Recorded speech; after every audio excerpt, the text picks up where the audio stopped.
toutes et à tous et bienvenue pour ce nouveau webinaire Patrimoine 24 dédié aux perspectives économiques et financières pour 2026. Mais avant cela, déjà, je tenais à vous présenter tous mes voeux pour cette nouvelle année. Donc, nous évoluons dans un environnement qui reste marqué par de profondes transformations, des évolutions des politiques monétaires, la recomposition géopolitique à laquelle on assiste, les sujets de transition énergétique, d'innovation technologique qui sont particulièrement rapides. Enfin voilà, autant de facteurs qui continuent de façonner la trajectoire de la croissance mondiale et le comportement des marchés financiers. L'objectif de ce webinaire, c'est d'identifier les grandes tendances macroéconomiques attendues pour 2026, d'analyser les principaux moteurs des marchés financiers et d'identifier les opportunités qui pourraient se présenter dans les mois à venir. Alors attention, on n'a pas de boule de cristal, mais l'idée est de mieux comprendre les scénarios possibles, les risques à surveiller, les éléments clés à intégrer dans vos stratégies d'investissement. Pour en parler, nous sommes accompagnés aujourd'hui d'experts du secteur qui partageront leurs analyses, leurs retours d'expérience et leur vision pour l'avenir.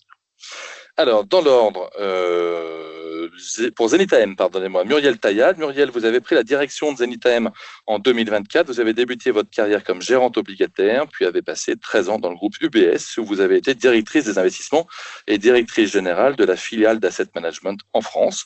Vous avez ensuite dirigé pendant 8 ans l'ensemble des équipes d'investissement de la banque privée Edmond de Rothschild, aussi en France. Bonjour Muriel. Bonjour Guillaume.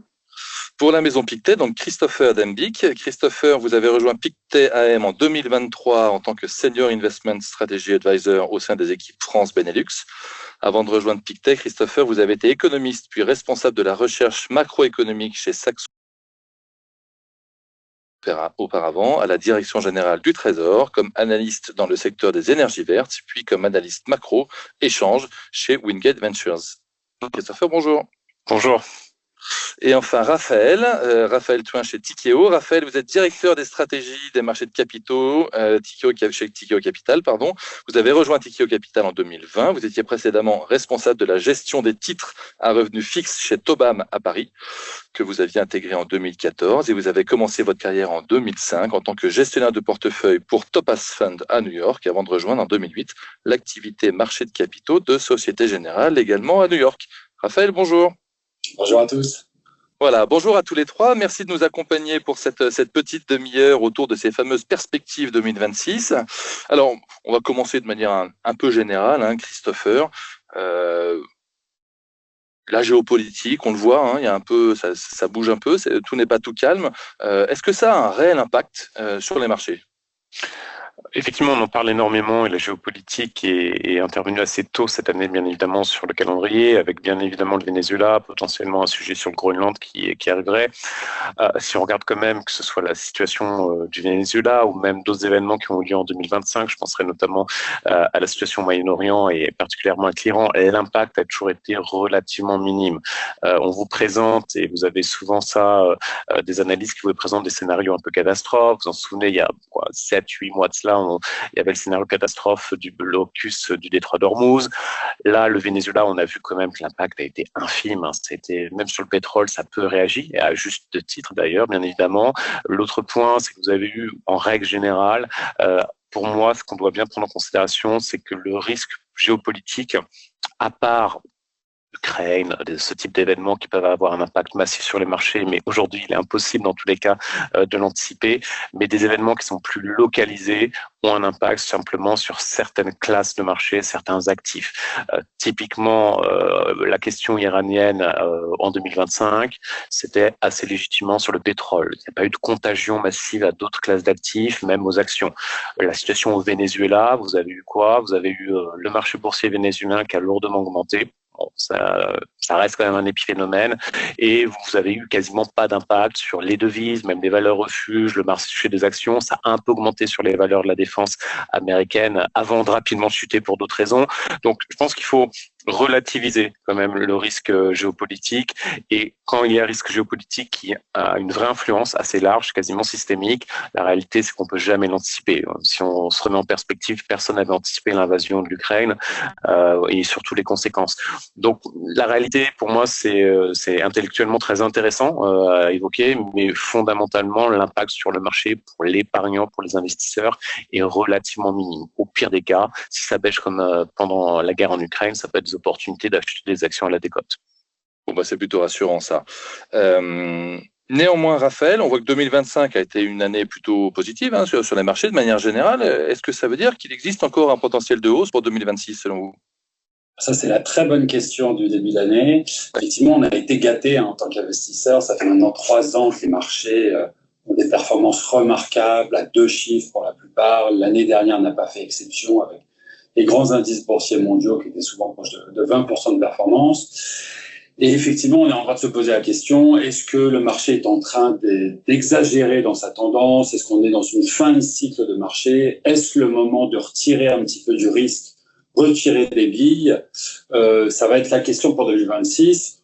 Globalement, pour être clair, on reste très constructif pour l'année 2026, malgré ces performances. Alors oui, les valorisations se sont renchéries et elles posent question, elles posent problème. Elles sont entre élevées et très élevées, on regarde en Europe ou aux États-Unis.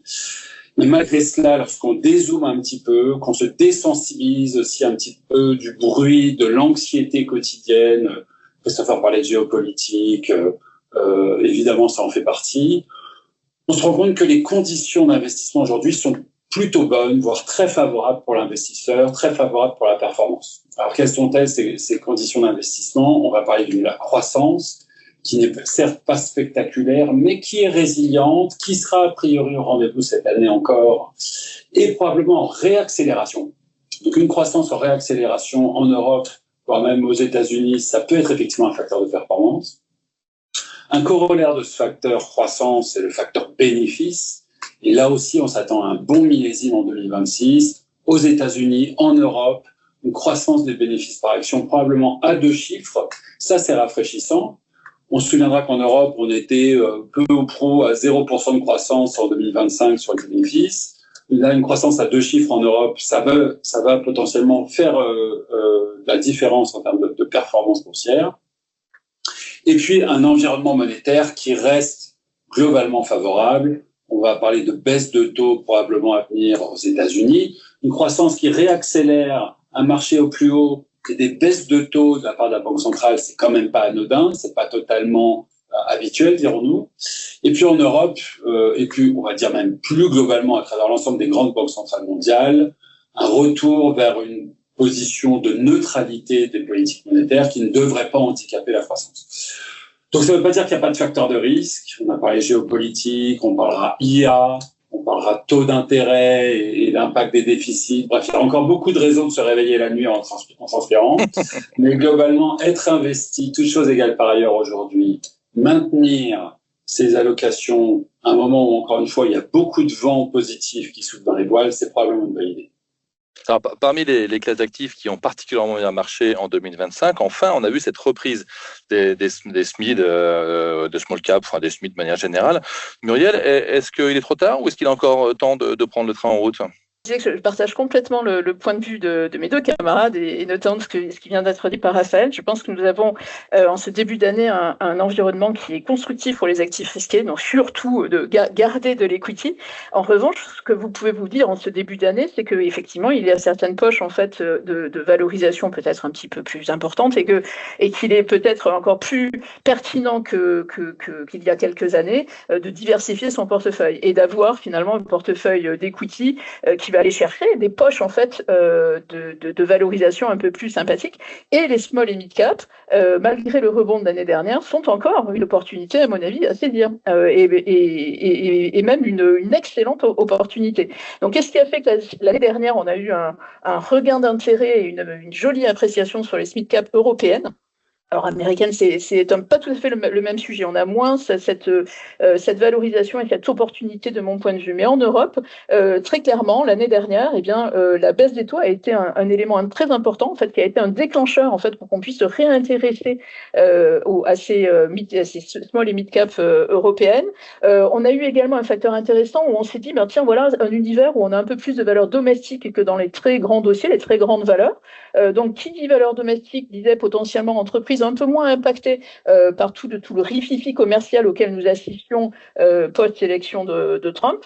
Des valos super attractives. Alors ça faisait déjà un certain temps qu'elle l'était, mais il nous fallait des déclencheurs. Et donc l'année dernière, on l'a eu.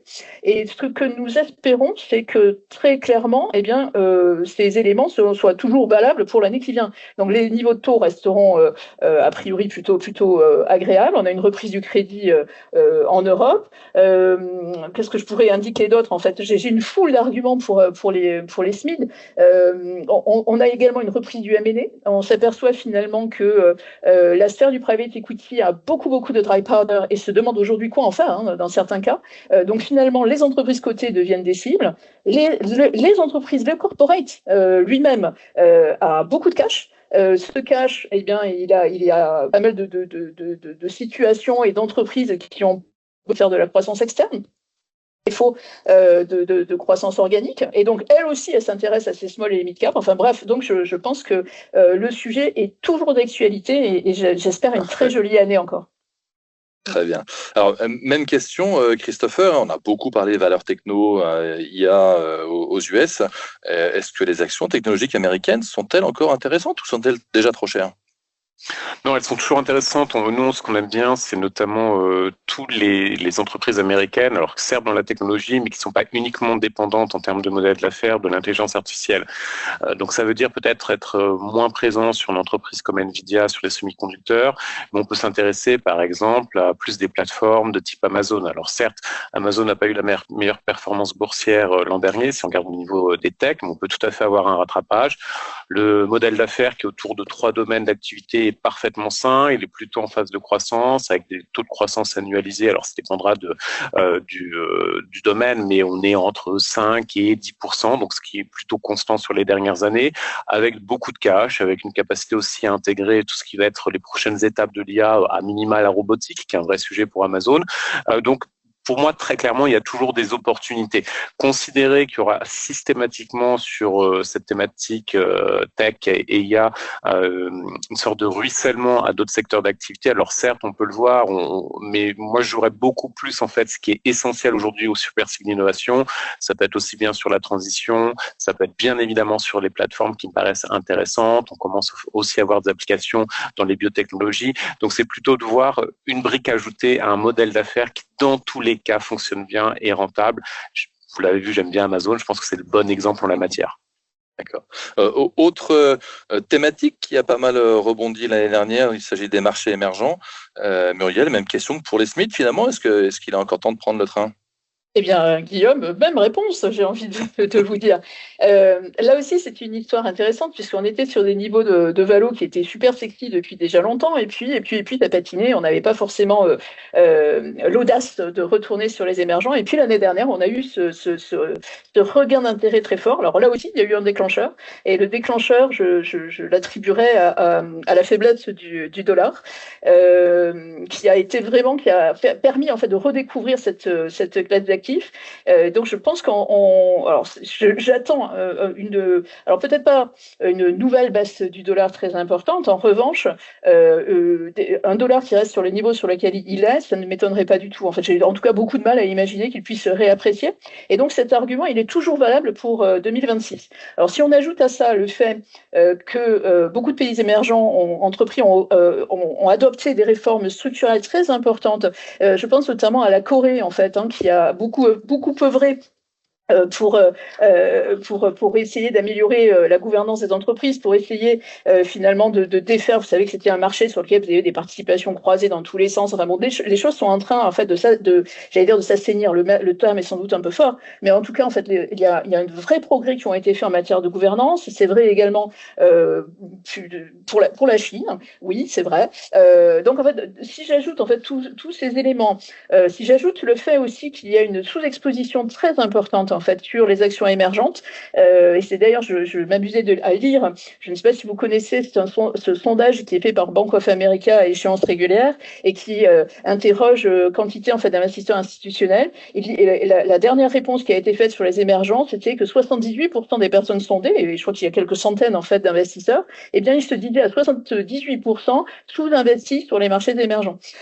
Donc je pense qu'il y a encore pas mal de potentiel finalement, d'intérêt et d'achat potentiel sur ces marchés. Je n'ai même pas encore dit que nous avons en parallèle de ces éléments structurels des BPA qui sont plutôt de bonne qualité, des croissances à 2 chiffres espérées pour l'année prochaine. Donc je pense qu'il ne faut pas hésiter. Là aussi, on est sur un segment de marché equity qui est extrêmement attractif et qui vient bien compléter des choses plus chères, par exemple aux États-Unis.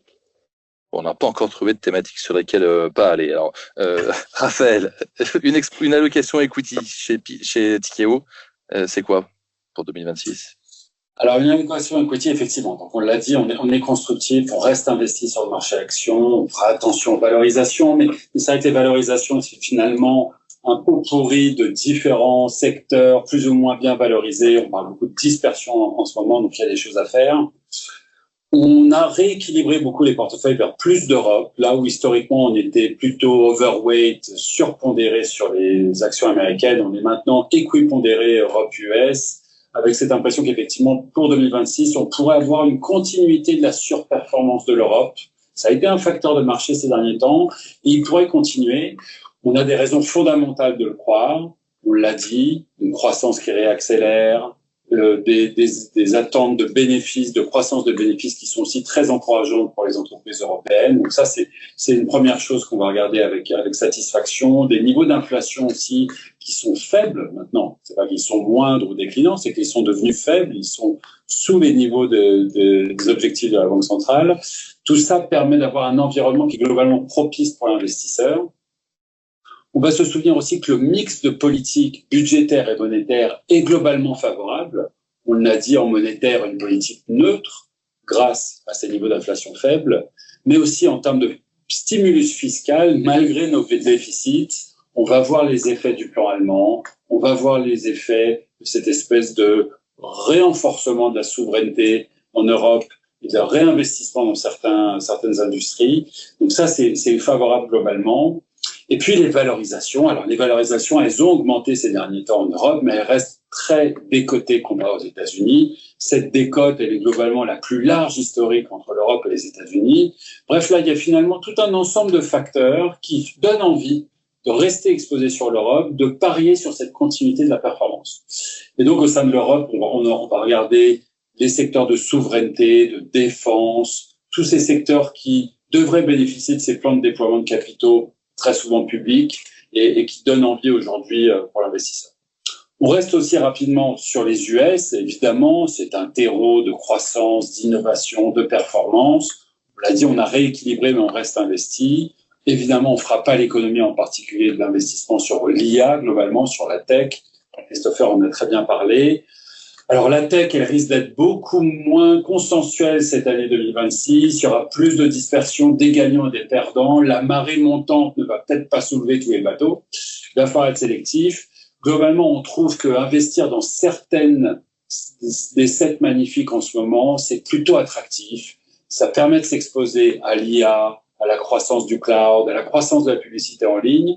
Et en termes de points d'entrée, en termes de valos, on n'est peut-être pas sur des valos si exigeantes. En tout cas, à l'exception d'Alphabet, dirons-nous, globalement, on a vu une forme de re-rating des valos de beaucoup de ces grandes tech à la baisse. Microsoft, Amazon, Nvidia, on les connaît toutes, voire même Meta, où finalement, on peut argumenter que l'argument valo est pas si contraignant que cela. Et puis un dernier mot, pardonnez-moi si je suis long, mais un dernier mot autour de cette idée de diversification de la performance. Là où elle était très concentrée en 2025, on met volontiers une pièce sur ce que disait Muriel, par exemple, une rotation vers les small caps, plus de cycles, vers les défensives aussi, par exemple, biens de consommation quotidienne, santé. Ça, c'est des secteurs qui sont très décotés et qui pourraient bénéficier de ce phénomène de rotation. Bref, il y a des choses à faire, vous serez d'accord. On est bien d'accord. Muriel, j'ai envie de vous réentendre sur les actions européennes. On sait que les investisseurs, de manière générale, aiment bien chercher des solutions avec une notion de rendement. Est-ce que finalement, les actions européennes ne peuvent pas apporter ce rôle dans une allocation? Oui, alors moi j'en suis convaincue et de longue date, hein. Donc vous pensez à une stratégie qui m'est chère, je pense en fait que en ce début d'année, il y a deux quêtes de la part des investisseurs. Une dont j'ai déjà parlé, en l'occurrence la recherche en fait d'equity à un prix raisonnable. La deuxième quête, elle est autour, en fait, il y a une vraie chasse au rendement qui est ouverte. Les taux sont sans doute un peu moins sexy qu'ils ne le furent il y a peu de temps encore. Et donc on est en train de chercher finalement quelles sont les opportunités et où sont les opportunités en termes de rendement. Et effectivement, les grandes actions européennes sont, de ce point de vue, ultra attractives. Nous avons l'immense chance de vivre dans une zone qui est porteuse de leaders, de boîtes absolument superbes et qui, non contents d'être superbes, sont extrêmement généreuses avec leurs actionnaires et infiniment plus généreuses que ne sont leurs homologues américains ou asiatiques. Donc aujourd'hui, on peut tout à fait imaginer construire un portefeuille d'actions européennes. Encore une fois, là, on est plutôt sur du très grand dossier, du très joli dossier, pour moi, ce que je nommerais qualité. En qualité, ça veut dire, selon l'individu auquel vous parlez, ça peut être plein de choses. Mais dans ma bouche, ça veut dire un certain degré d'endettement, en fait, raisonnable, des free cash flow positifs. Eh bien, ces entreprises-là, superbes, très établies, eh bien, peuvent offrir des niveaux de rendement qui peuvent être supérieurs à 4% assez aisément. Et c'est une stratégie qui est aujourd'hui, alors moi je la crois intéressante, qu'il pleuve, qu'il vente ou qu'il neige. Mais aujourd'hui, alors que les taux sont au tapis ou pas loin, eh ben, je pense qu'elle retrouve finalement encore un peu plus d'intérêt et que ceux qui n'en seront pas dotés devraient commencer à s'y intéresser. Voilà. Alors l'Europe n'est pas forcément la seule zone géographique sur laquelle on peut aller chercher du rendement. Christopher, vous vouliez me parler du Japon comme havre de rendement pour les investisseurs. Dites-moi plus. Oui, en termes de diversification, pour un peu compléter ce qui a été dit, sur lequel je suis assez d'accord, on voit que le Japon est quand même une zone assez intéressante, une très bonne performance du Nikkei 225, en tout cas en monnaie locale l'an dernier. On voit le retour des investisseurs. Parmi les facteurs qui expliquent notamment ce retour des investisseurs et cette performance boursière, vous avez quand même les rachats d'actions qui restent une lame de fond du côté du marché boursier japonais. Je vous donne juste un exemple précis. Si vous regardez une société qui a fait du rachat d'actions, une autre qui n'en a pas fait. Mitsubishi en a fait, ils ont annoncé, je crois que c'était en avril de l'année dernière, à peu près 1000 milliards de yens de rachat d'actions sur l'année 2025. Ils ont un cours de bourse extrêmement performant sur toute l'année, à peu près 40%. À l'inverse, Nissan, pas de rachat d'actions significatif, plus bien sûr des problèmes internes en termes de restructuration. Vous avez une performance de l'action moins 20 sur la même période. Donc c'est quand même un élément différenciant. C'est aussi un moyen d'être un peu moins exposé à toutes ces thématiques tech, IA, puisque indéniablement, c'est pas le marché japonais sur lequel vous allez plutôt miser ces aspects-là. Vous avez des belles entreprises dans l'industrie, mais qui sont pas sur le biais IA de manière très claire, ou en tout cas pas directement. Donc c'est un marché qui reste intéressant. Vous avez systématiquement, bien évidemment, la question du niveau du yen. Je pense qu'il faut être assez lucide. L'argument était de dire le yen va se renforcer parce que la Banque centrale va augmenter les taux. Elle l'a fait au mois de décembre. Le yen reste toujours aussi faible. À mon avis, il y a beaucoup d'arguments aujourd'hui pour avoir toujours un yen qui reste extrêmement faible, notamment le fait qu'il n'y a pas une corrélation systématique et positive entre hausse des taux et évolution de la devise. Un yen faible, c'est positif pour les résultats des entreprises nippones également. Et puis, tant que vous ayez les fonds spéculatifs qui sont positionnés à la vente en net sur le yen, ça changera pas la donne. Donc, bien sûr, il faut faire de la couverture, mais je pense qu'il faut se garder de s'attendre à du jour au lendemain un renversement de tendance sur le yen. Merci Christopher. Voilà. Raphaël, je vais rester un peu sur mon analogie et sur mon allégorie du train pour parler aussi de solutions de rendement. Et quand on parle de rendement, on a très longtemps et depuis très longtemps parlé de fonds datés. Est-ce que le train des fonds datés, il est en gare maintenant ou est-ce qu'on peut encore monter dedans et avancer? Non, on pense que le train des fonds datés, il continue d'avancer, il faut monter dedans. C'est même un cœur de portefeuille, à notre sens, incontournable. Construire du rendement, de l'accumulation de coupons, des stratégies de capitalisation, à un moment où les taux restent élevés en historique et les rendements sont attractifs, ça nous semble incontournable. Et c'est vrai que le véhicule daté est un bon véhicule pour ce faire. On a une espèce d'alignement aussi de planète sur cette classe d'actifs avec d'une part les fondamentaux. Donc, on en a beaucoup parlé, je vais pas y revenir, mais c'est vrai que le marché est attractif en termes de croissance, de performance des entreprises, des taux de défaut qui sont très bas, des taux de recouvrement qui sont très élevés en historique aussi. Tout ça est favorable pour l'investisseur obligataire. On a des facteurs techniques dont on a beaucoup parlé, avec beaucoup de flux entrants. Alors, on y sera attentif en 2026. On sait qu'il va y avoir aussi beaucoup d'offres de papier sur le marché obligataire, le marché de crédit, avec de plus en plus d'émetteurs qui vont venir se financer sur ce marché. Mais malgré cela, les facteurs techniques sont importants, beaucoup de demandes pour ces papiers. Donc, des facteurs fondamentaux intéressants, des facteurs techniques qui poussent aussi à la performance. Globalement, il y a un bel alignement d'intérêt. Aller construire des portefeuilles à 4-5% aujourd'hui sur des émetteurs de bonne qualité, ça permet de construire un fonds de portefeuille à faible volatilité, résilient, et encore une fois, de permettre de libérer finalement des budgets de risque par ailleurs pour aller faire des actions japonaises ou small cap. Mais donc ça reste un cœur de portefeuille selon nous. Écoutez, merci à tous les trois pour ce panorama. On a vu quand même pas mal de thématiques, de classes d'actifs et de zones géographiques. On pourrait creuser encore un petit peu plus, mais ça, les personnes qui nous écoutent sauront se tourner vers vos équipes de distribution respectives. Néanmoins, j'aimerais quand même, pour parler un petit peu quand même produit, que vous puissiez à tour de rôle un petit peu nous dire, selon vous, quel est le fond ou la thématique ou la stratégie que vous souhaitez mettre plus particulièrement en avant pour cette année 2026. Christopher, chez Pictet, si on devait parler d'un fonds ou d'une gamme, on parlerait de laquelle chez Pictet? Très confiant sur le fonds Robotics. Au fonds Robotics. Ok, parfait. Bon, dans ce cas-là, les équipes seront se rapprocher de vos équipes. Les CGP seront se rapprocher de vos équipes, pardonnez-moi. Raphaël, chez Tikeo, qu'est-ce qu'on met en avant en particulier? Christopher a fait tellement court que j'ai un peu mauvaise conscience de trop parler. Il pourra rebondir ensuite si vraiment il se rend compte qu'il aurait pu plus en parler. D'accord. Alors, moi, j'allais vous parler de Tikeo International Cross Asset. C'est par paresse. Pourquoi c'est par paresse? C'est que c'est le reflet très exact de toutes les convictions qu'on vient de discuter, à savoir un cœur de portefeuille de portage qui va aller chercher à peu près du 5% brut de frais sur la poche obligataire crédit. Donc là, on va parler de 65% du portefeuille. Et puis le reste investi en actions de qualité. Je rejoins Muriel sur ce facteur clé de qualité sur les US, sur l'Europe, de conviction concentrée autour, effectivement, par exemple, de la souveraineté en Europe, d'une part, autour de l'IA, de certains secteurs défensifs aux États-Unis, d'autre part. Donc vraiment le best-of de nos 20 analyses crédit sur la partie obligataire, de nos 8 spécialistes actions sur la partie actions, et encore une fois, nos meilleures convictions au sein d'un portefeuille. Donc, Tikeo International Cross Asset. Merci Raphaël. Muriel, chez Zenith AM, un fonds, une gamme, une stratégie? Oui, peut-être un mot d'abord sur Zenith AM. Zenith AM, c'est une société de gestion qui s'adresse à des CGP, à des particuliers, en fait, aux clients de ces CGP. Et donc, moi, j'ai envie de parler d'un mandat, et d'un mandat qui est aujourd'hui disponible dans beaucoup de fils de droit luxembourgeois, chez plein d'assureurs.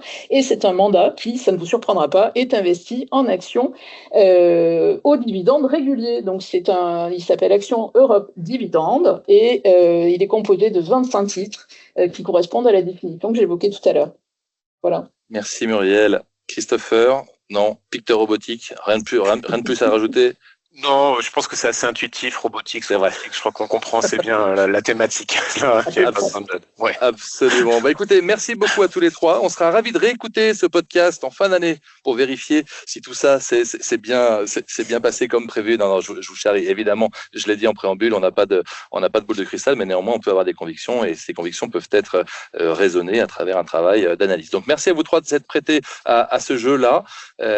N'hésitez pas, professionnels du patrimoine qui nous écoutez, à vous rapprocher des équipes de distribution de ces 3 maisons qui pourront vous apporter beaucoup plus de précision sur le fonds ou la gamme qui a été évoquée ou de manière plus générale sur les gammes de ces maisons. Merci à tous les 3 et donc à très bientôt pour un prochain webinaire Patrimoine 24.